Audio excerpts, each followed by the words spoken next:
is actually going to be a little bit of a shorter study today. If I were to do it over again, I would have maybe said, let me forget this here. Okay. Anyhow, maybe it would have been good to have tacked it on to the last study, because it's only about 3 or 4 questions and it's for a similar topic and everything. So it is going to be a little bit short today, which can be a good thing sometimes, right?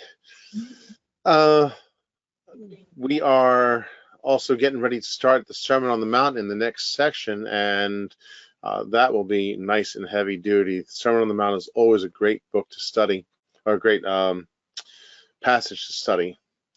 Okay, we are at section 45, the withered hand healed in the synagogue.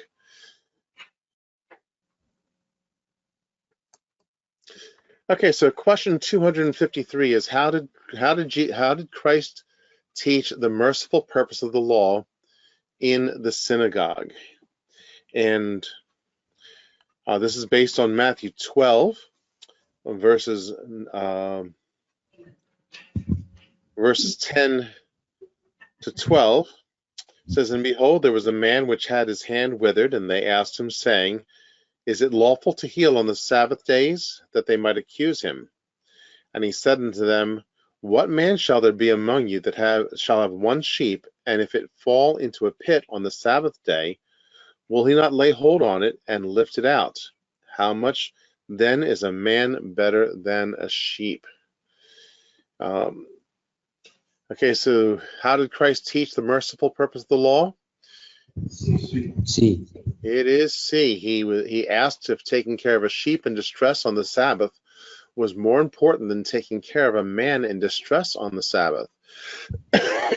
What's interesting about this passage especially is that there was actually part of the law that if you saw an animal struggling, a neighbor's animal struggling in such a condition, that you were supposed to rescue the animal and not just leave it there to die because you're not supposed to do any work. And so this is a very pointed question here that suggests that, well, of course, man is more important than an animal. So C is a reflection of how people just disregard the law in favor of somebody's subjective opinion of what is right and wrong. The Pharisees had a very subjective opinion, and they were going by that rather than the actual application of the law. It's safer to try to be circumspect in all that we do rather than keeping an attitude of nothing matters. And this is reflected in B. B says he asked if working on the Sabbath to get ahead would really be such a big deal. And so it's not based on man's subjective opinion, but it's based on a sense of reality. And like I say, it would be safer to be more careful as a rule. So it's not that we just say, oh, it's no big deal. Well, it is a deal. You have to think carefully about things. But look at A. He prayed that the man's hand would be like everyone else's hand, and so everyone walked out with a withered hand. Okay, this is actually an old joke that's out there, but it points out that the law was not to be used to make everyone equally miserable. I wanted to take advantage of this moment to point out that if people operate in a spirit of envy, they'll use the law to keep others from getting ahead rather than as a means of protection from abuse, so that we can enjoy the blessings of God. And the A is, as even though it's a joke, is a reflection of the spirit of envy that people have. They would rather have everybody be equally miserable rather than help one person get ahead. That's characteristic of the politics of our day, is to play one group against another, suggesting that, somebody's getting shorted. So the answer is not to take away from everybody. The answer is, hey, let the guy's hand get healed. So this event becomes another opportunity to teach the true purpose of the law for a spiritual people. The purpose of the law for the lost would be to bring conviction for sin. However, the purpose of the law for God's people was meant to liberate, not control people. The law was not meant to regulate life, but to keep people from excessive punishment as well as from sin. In fact, 1 Timothy chapter 1, verse 8 says, "But we know that the law is good if a man use it lawfully." So the law did have a positive purpose. It was not there to bring salvation. And again, its primary aspect was to convince men of sin. But the law was supposed to be there to be providing mercy for people. In the most case, a sense of relief from over punishment. The application of the law depends on not only specific admonitions, but also on the general understanding that a reasonable person would have. You see, laboring on the Sabbath would certainly include not working at one's normal job, and it would cover not working on a side job too. This would provide worker protections, but Jesus is going to use the principle of the law for saving a sheep to point out the application of the law that any reasonable person would have about healing. Okay. Question 254 says, how much did Christ's wisdom on the Sabbath healing drive the Pharisees crazy? Okay. And it's based on verse 10, which says, they asked him, saying, is it lawful to heal on the Sabbath days, that they might accuse him? And then also, later on, in Mark 3, verse 6, it says, the Pharisees went forth and straightway took counsel with the Herodians against him, how they might destroy him. So the answer is, how much did Christ's wisdom on the Sabbath healing drive the Pharisees crazy? The answer is B. B. Yes, they were willing to conspire with their rivals, the supporters of Herod, to plot Christ's destruction. Okay, look at C first. C is a reflection of how reasonable people would understand what Jesus was saying. Okay, they took advantage of the people's disapproval and drove them out of the country. The Pharisees knew that the people heard Jesus gladly. Okay, so reasonable people would be were accepting of Jesus. They didn't look to drive him out. The people did not disapprove of him. The people very much approved him. That's how a reasonable person would act. But they were so disposed against him that they were not able to suspend their prejudice long enough to see that there was any merit in what he taught, as in A. Look in A. It says they listened to Christ more intently to understand him. This is one of the great errors that people fall into, and that is that they don't listen. They won't take time to actually hear what's being said. Now, this actually requires an extra step.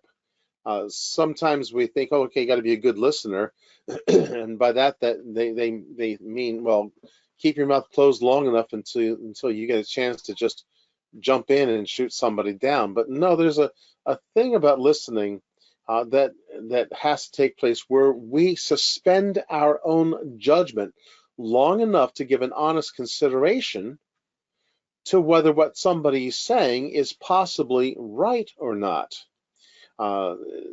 People, just because they're not talking does not mean that they're listening. They could be just thinking and ignoring completely what somebody's saying in favor of just biding their time to be able to speak up themselves. And so it requires that they actually take time to listen. Rather than be intellectually honest, they were willing to conspire with their rivals, demonstrating the fact that politics makes strange bedfellows. You want to remember specifically about the Herodians what made them a bit objectionable to the Pharisees was the fact that by supporting Herod, the Herodians, the party of Herod, they were supporting a non-Jew as a king, and they, Herod was an Edomite. He was actually a pretender to the throne. He was only there in power, in position of power, due to the fact that he was propped up by the Romans. So, for the Pharisees, who wouldn't even permit Roman money to be used in the temple, who wouldn't take offerings that were from Roman money, the Pharisees, who couldn't stand the publicans because they served Rome, it's really strange that you would find them running off to the Herodians and trying to find a common ground to be able to get rid of Christ. So this also points out how that when somebody is so disposed against somebody else, as we say sometimes, you can't even breathe right. Nothing that you do will be able to be have any kind of merit whatsoever in a person's eyes at that time. Okay, question 255.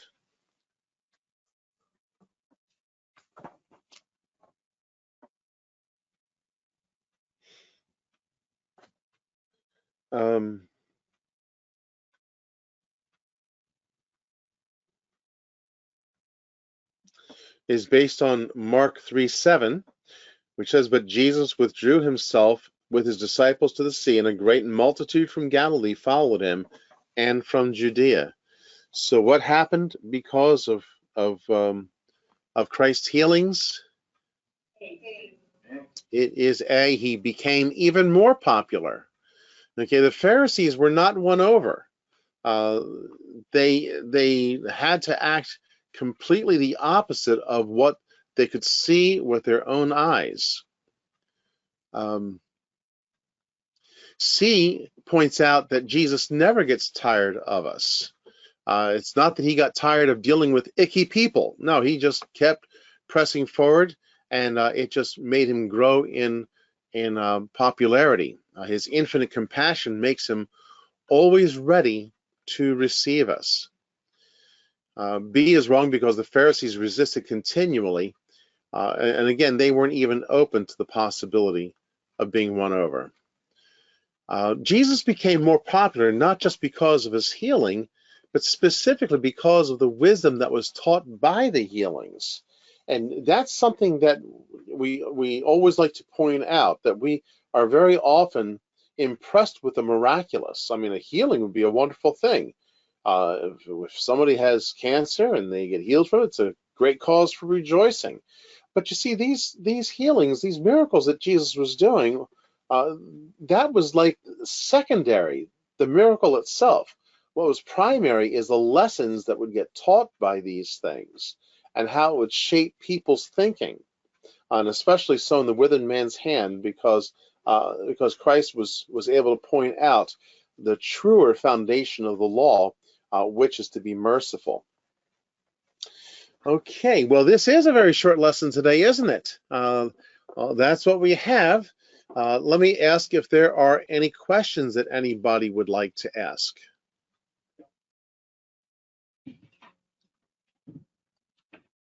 I had a comment. Yes, sir. I didn't want to interject when you were speaking before, but right away a thought came to my mind about the ancient Sun Tzu in The Art of War. The enemy of my enemy is my friend. Yeah, yes. In this case, the Herodians were the enemy of the Pharisees. Amen. Becomes a friend. I also had a few thoughts while you're talking about the sheep.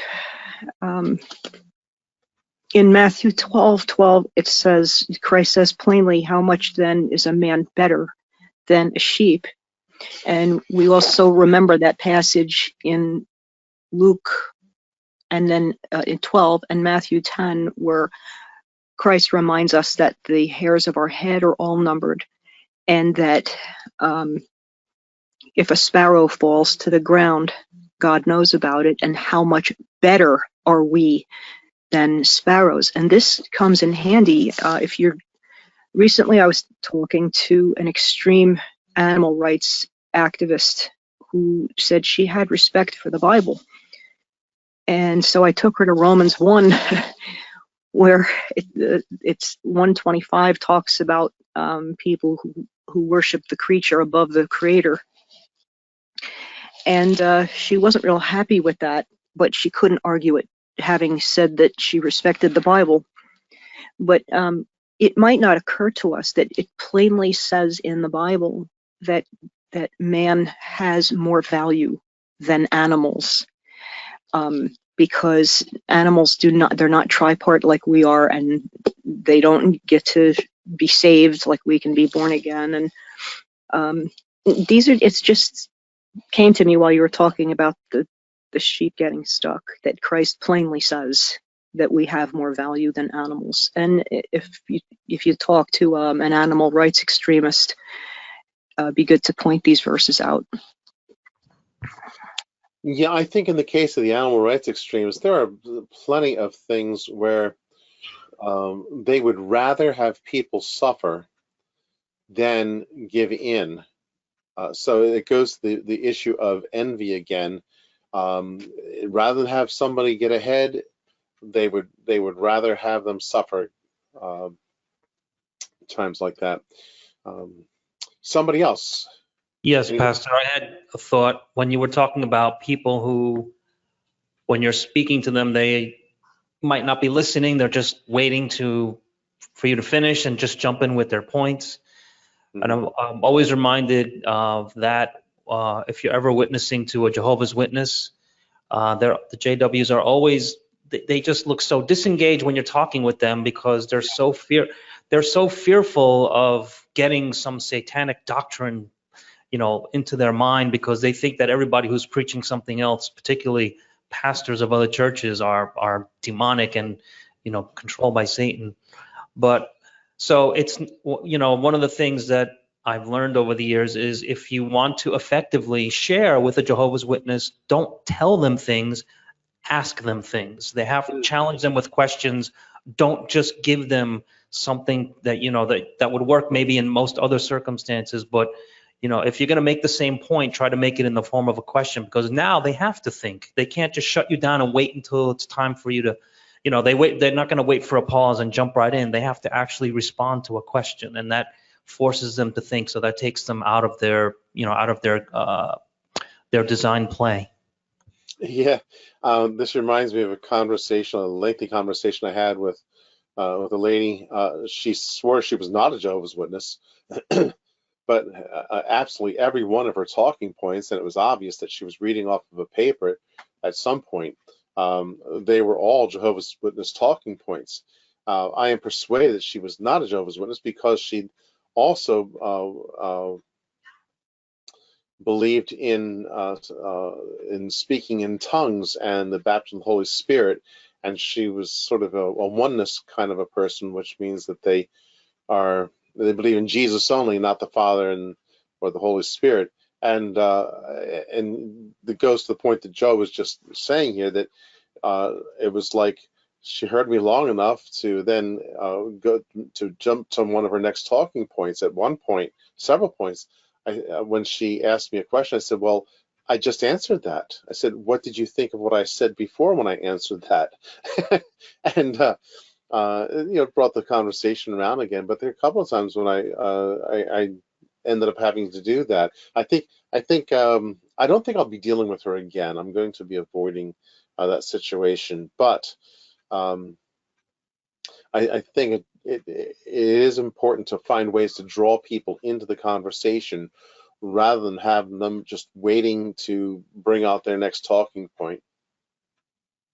Yeah, we see that Jesus does that a lot. He doesn't always give people lessons. A lot of times he asks questions because he wants them to, put two and two together instead of having it all spelled out for them as well, and make them and challenge them to think outside of their own comfort zone. Yeah, the one case like that jumps out immediately to my mind is Jesus with the rich young ruler, and yeah, he does this in numerous other places. But it's why callest thou me good?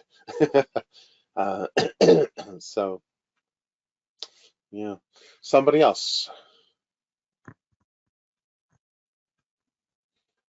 Okay, well, thank you for those contributions because it made a short lesson just a little bit longer, Pastor, more Pastor, substantive for us there. Appreciate that. Pastor. Yes, Brother Tone. Yeah, when we say that Jesus was a prophet, some people might think that that's the only level that he is, Yes, because true. previous prophets did have miracles also. But the distinction is very obvious that the prophets that are not divine themselves are not able to speak on their own authority. They speak for God. Jesus speaks on his own authority, Yeah. and that's why when he heals, he does not have to attribute it to God the Father. It is he directly himself, and he Yeah. accepts worship. I think it's especially interesting that that Islam will use the sense of Muhammad being the prophet as being this extremely exalted position, to where they would not admit to worshiping him, but they do, and yet they would use that very same consideration, saying, "Well, Jesus was one of the prophets." Okay.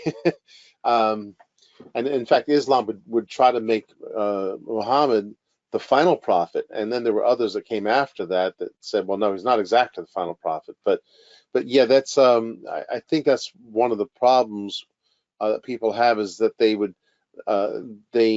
will not recognize Christ as the ultimate prophet, speaking on his own authority because he is the author of the prophecies of the scriptures, but that they would like to just say, "Oh, well, he's one of them among many."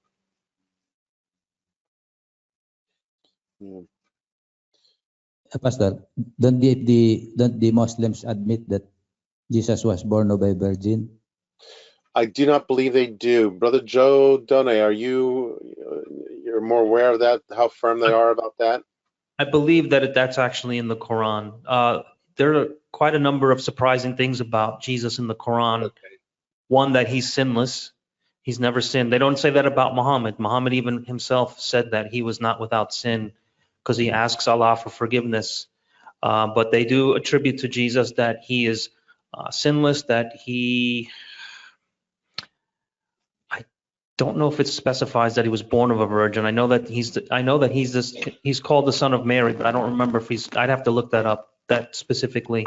Yeah. But they do attribute miracles to Jesus also in the Quran, even though they are apocryphal miracles, because the Quran borrows from some apocryphal writings, and there's stories of young Jesus performing miracles. But if you actually compare the Jesus of the Quran with Muhammad in the Quran, Jesus is actually quite superior. Jesus is without sin. Jesus performed miracles. The Prophet Muhammad, for all of his prophethood, never performed a miracle and never made a prophecy. So, and even in the Quran, when he was challenged by the local people to demonstrate something that would give them an idea that he's really a prophet, he basically said, well, you ignored the people ignored the prophets of old when they gave signs. I don't give signs. I don't have a miracle. I'm just a warner. So, I mean, Jesus came after the Old Testament prophets, and he performed miracles, and he authenticated his own ministry. So, that didn't seem to bother Muhammad too much. But there's a lot to be said about that. I'd have to check into that whole verge. I believe that they do believe that, but I'd have to see if that's actually in the Quranic text or Yeah, not. I'm looking at Wikipedia, which that might Yeah. not mean anything, but it says, as in the Christian New Testament, the Quran describes Jesus as the Messiah, born of a virgin, Okay, they do say that. Then maybe not in those exact words, but yes, they also do call him. That's true. I forgot that. They do call him the Messiah, but however, the Quran doesn't define what that is. And Uh, the Quran tells Muslims, if there's something that you don't know, check with the people of the book, and that's the Jews and the Christians. yeah. So if a Muslim's ever confused about the Messiah, it's our obligation to tell them that what that means. Of course, that was abrogated by later condemnation of the Christians and Jews when he no longer felt the need to cozy up to them any longer. That's okay. It's still in there though, and you can use it. Yeah. Yeah, the reason I brought that up, Pastor, is even with that distinction alone, born of a virgin, obviously Jesus stands distinct from all the other prophets, including Muhammad. And Muhammad also, at one time, admitted he being crazy. He spoke to the devil, I think.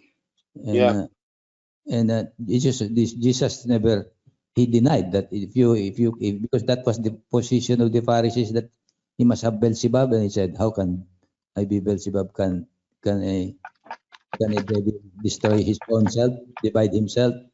He said, yeah, and so probably they missed that, and then that's the reason why they deny that Jesus was ever crucified and resurrected, because that would then be a very big distinction they cannot explain away.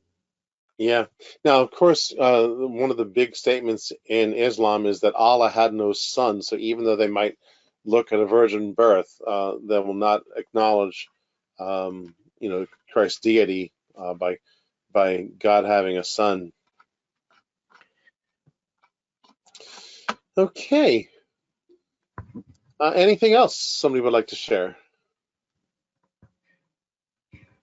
Well, I just wanted to just make a remark on that last point that you made. It's interesting because the Quran also says that Muhammad is mentioned by name in the Bible, and the Muslims have been looking for his name for over 1400 years now, and the verses that they go to try to support where you can actually find his name are not good verses. If you take them out of context, I'll put it this way, they do some mental gymnastics to really take a verse out of context to make it happen. But when you look at the verse in its proper context, not only does their argument fall apart, but the same chapters and verses that they use refute Islam. So they claim that the Bible, they would claim that the Bible has been corrupt, that it was the word of God at one time, but it's been corrupted. But the Quran never specifies that the Bible's been corrupted. As a matter of fact, the Quran affirms the Bible, the Old Testament and the New Testament. They would call that the Torah and the Injil. The Torah will be the Torah, and then the Injil would be the Gospels. But the interesting thing is, for example, one of the most well-known Muslim apologists is a guy from India named Zakir Naik. I don't know if do you know that name, Zakir Naik? No, first time I heard that. Okay, well, anyway, you should know that name because he's one of the world's supposed authorities on Islam, and he will go to John chapters 15 and 16 and talk about how Muhammad is the comforter that is supposed to be coming. But if you follow the logic, it turns out then that Jesus would be Allah, because Jesus is the one who says he's going to send the comforter, and they're saying that Muhammad is the comforter, and therefore that means Jesus is Allah. If you connect all the dots logically. Yeah. So it does. I mean, all the arguments, they don't merely just fall apart. They actually turn on Islam itself. So their own apologists are not thinking these things through. They're not thinking these things through because the audience that they're targeting, they know they're not going to be looking at the scriptures to try and see if this is true. They're just going to take it for face value for what's being said. Right.